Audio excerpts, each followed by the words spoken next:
Now then, good morning. I've noticed a lot of vloggers have posted videos entitled My Top 5.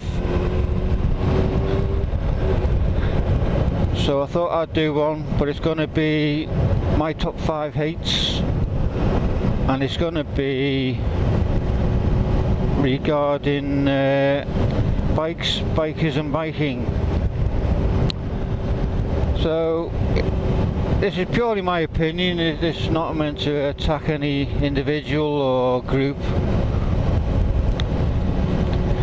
The other thing is I'm going to do it in reverse order.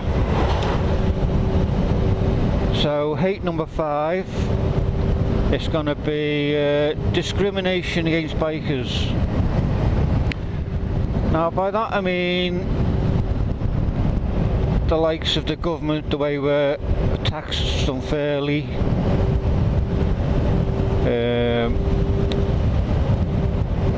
we don't damage the roads, we don't cause congestion, you know, the emissions are quite low compared to cars. However, in comparison our tax is quite high. The other thing is the things like the lack of secure parking, or you know, the number of tests we've got to do to get a license, you know, all the CBTs and the stuff.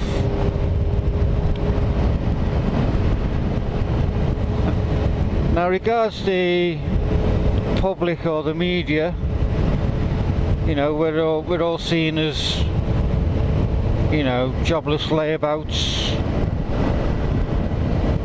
The government just think we're speed all the time, and that's why they want to cash in on it. Now I've found that when I've been in Europe, the bikers they've got a slightly higher status or class, and that's because, you know, most of them, well, I think they are, you know, they tend to be professionals. You know, doctors, engineers, you know, and they've got bikes because you know, it's just a hobby for them, and so they're treated with a bit more respect. But in this country, I think we just get a shitty deal. You know, we'll never shake off the Hell's Angels image. Number 4 on the list is bike gear, or to be more precise, it's the amount of gear we need to ride on a daily basis. Now I live in a temperate climate,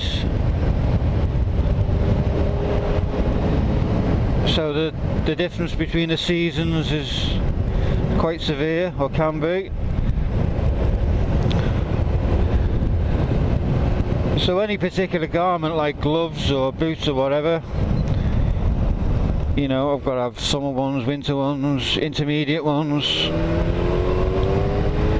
and it applies for everything, over trousers, helmets, jackets. But not only that, then there's likes of long johns, thermal vests, heated vests, the list just goes on and on. You know, and this stuff isn't cheap. And because I ride a lot, you know, I tend to use the bike as much as I can for work. You know, these garments wear out quite quickly, so it costs a small fortune. And then you've got to plan your journey. You know, the climate, the weather could change. So then you got to carry, you know, additional stuff, and it just gets a bit tiresome. You know, we don't have the luxury of living in Southern California, where I think the sum total of my bike gear would be flip-flops, Bermuda shorts and a pair of Ray-Bans.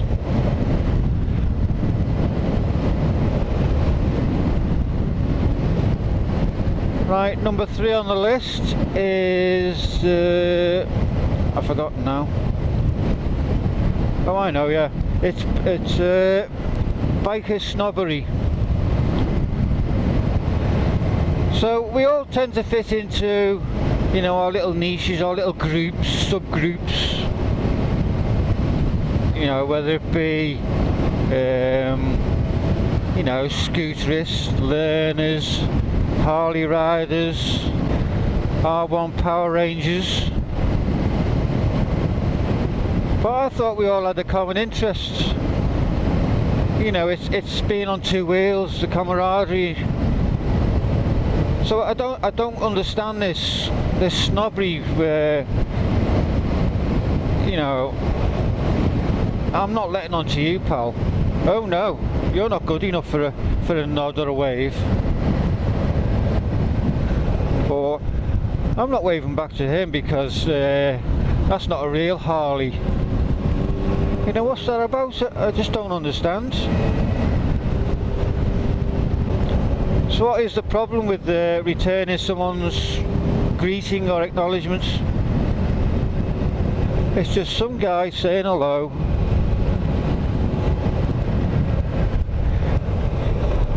You know, sometimes, you know, the people who just started out on bikes, you know, they're riding a scooter or they're a learner. You know, and it's not their fault that they've only got a, you know, farty little bike or a scooter. But you know, one day they're gonna progress. The other thing is, I've been to like bike meets, and you know, some middle-aged knob will turn up on his Ducati Panigale or whatever it's called, and you give him a little nod, but he'll just look down his nose at you. Oh no, I'm not letting on to you, you're a ruffian. Your little 400 isn't good enough.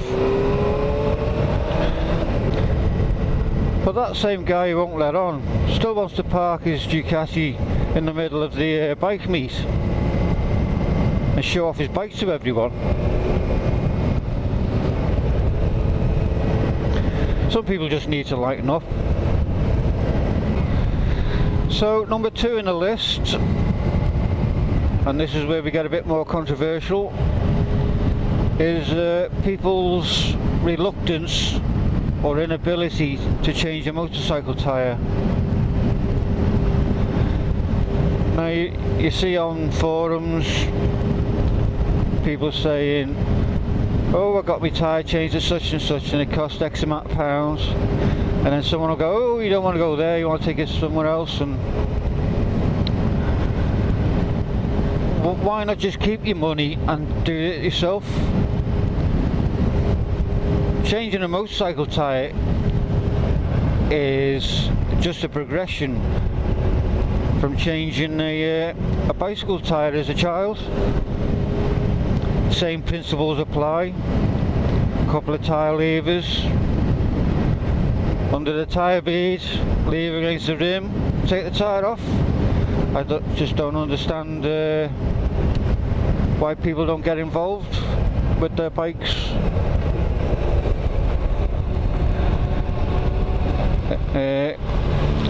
You know, it doesn't matter whether you're £100 dripping wet, only 5 foot tall, and you've just had your nails manicured. It's achievable by anyone. You know, it's not a very high skill set. I mean, if you don't know how to do it, just watch your mate doing it, then you have a go. It's all about being at one with your machine, I think. You know, people, when you get involved doing things other than just a service, you appreciate how a motorcycle works and behaves. You know, its little traits, when things wear out. But when you're taking the wheel off, you know, you're also inspecting the wheel bearings, you're checking the pads, you're adjusting the chain. So each time you're doing something to your bike, you know, you're learning, and you're learning more. And it's not complicated things. People shouldn't be frightened to take things apart. Yeah, it just annoys me when you see people on big expensive motorbikes, and they've only been riding a couple of years, but they don't know anything about how the machine works. And it's all too easy for them to just give it to someone else and pay some cash for them to fix it. And if you're a bit unsure about your work, get your mates to have a look at it, check it over. I mean, not all dealers can be trusted anyway. I've seen them knock out some shoddy work. Right, number 1 in my top 10 hates, or top 5 hates rather, and that is the motorcycle top box. I think it is just one pig ugly thing that has no right to be on a motorcycle. I mean, my idea of a motorcycle is, you know, it has to look aesthetically pleasing. You know, it's a statement. It's a fashion accessory. It's saying, look at me, I'm a rebel, I'm this, that and the other. I want to be different. You know, it's got to look cool, stylish. This, that and the other. So why go and spoil it by sticking a big plastic ugly fucking suitcase hanging off the back of it? I mean, more often than not, it's hanging off half a ton of scrap iron.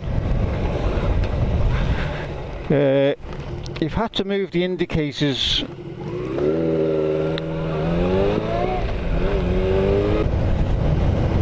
So when they come up with a concept for designing the motorcycle, the designer or the draftsman used to draw the bike on a full-size drawing board, you know, 8-foot big piece of paper. I know it's all done on computers now, but so he'd draw this motorcycle, you know, draw the wheels, the engine, he'd draw the rider, and then he'd draw the tank, you know, and it's all flowing lines into the seat, you know, and the exhaust is, you know, runs parallel with the frame members.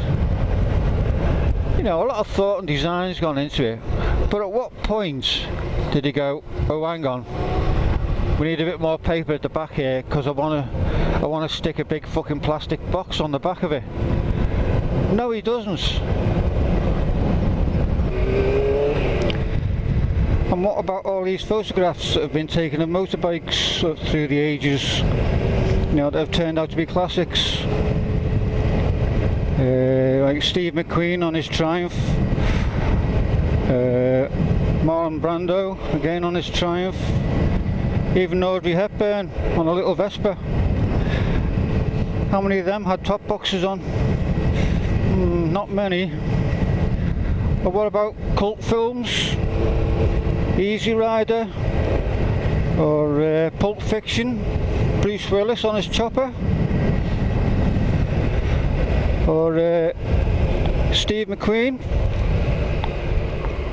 jumping that wire fence. Can you imagine the director going to him and saying, look, I'm sorry Steve, we'll have to reshoot that again because someone's left the top box off? I don't think so.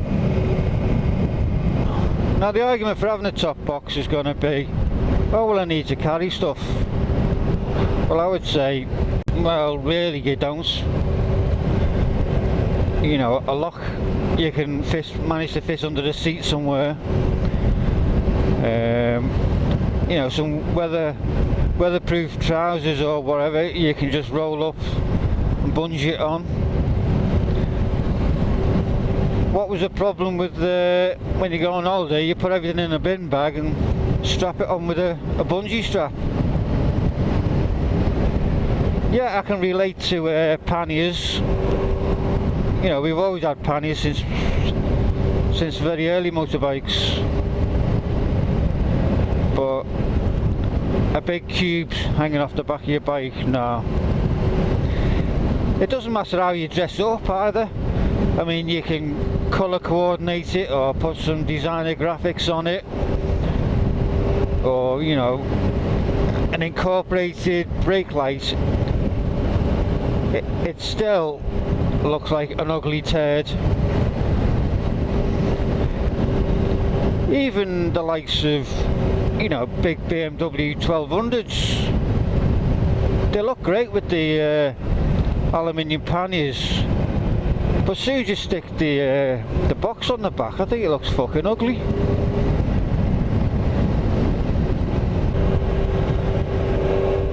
The other thing they'll say is, oh, when I get where I'm going, I want to put my helmet in there.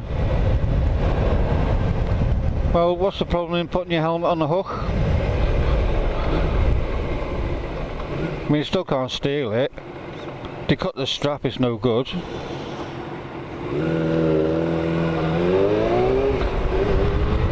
I mean, you're putting a £500 helmet in a £200 box that's secured with a 50p Chinese lock that you could probably open with a bent spoon.